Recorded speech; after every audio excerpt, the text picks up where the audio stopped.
If an individual comes into my practice and they're 35 years of age and they walk out with a diagnosis of autism, they've had autism for the last 35 years. It can be emotionally triggering to go through a diagnostic process. So we have a vast number of undiagnosed individuals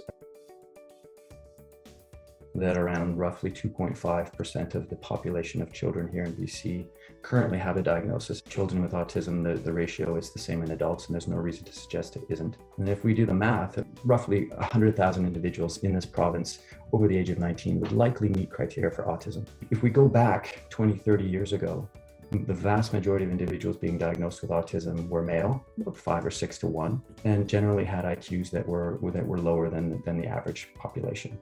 So there are a large number of adults that will have completely missed that initial sweep of assessments 20, 30, 40 years ago because their cognitive skills were too good. Gender issues came along, as well as other mental health issues overshadowing what we now know as an autism profile.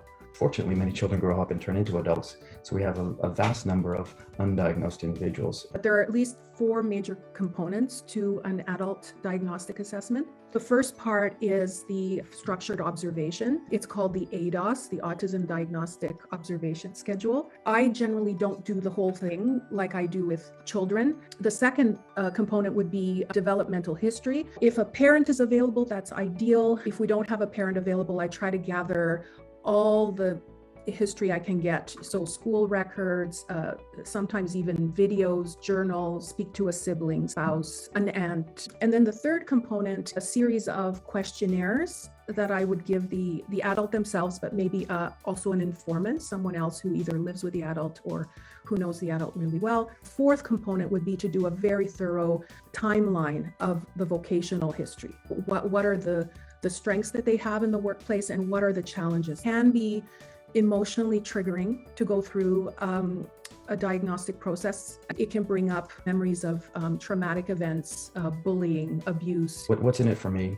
Why would I want a diagnosis? From just a practical point of view, there'll be a section of adults who are looking for an assessment in order to access some services. Some of those services do require a formal diagnosis like disability tax credit or PWD. The majority of individuals that I'm assessing in the last 2 to 3 to 4 years aren't necessarily accessing those particular government services. And their reason for wanting an autism assessment is for personal knowledge, validation. If an individual comes into my practice and they're 35 years of age and they walk out with a diagnosis of autism, they've had autism for the last 35 years. I've had 35 years of feeling different, feeling like I'm struggling, feeling really tired in my experiences socially. I'm having difficulty with my executive functioning or my mental health or my marriage or my employment or my parenting. I imagine that diagnostic decision to be a bit like an anchor. So in a way, that anchor then allows the person to go back and reflect on those experiences that they've had in life that they now can see through an autism lens and help to understand and put in perspective. I think we all have long wait lists for adult diagnoses. So if you're an adult and looking for a diagnosis, unfortunately, you're going to have to wait probably a year, if not more in some cases. If people want an adult diagnosis in British Columbia, you have to pay privately or through your extended healthcare.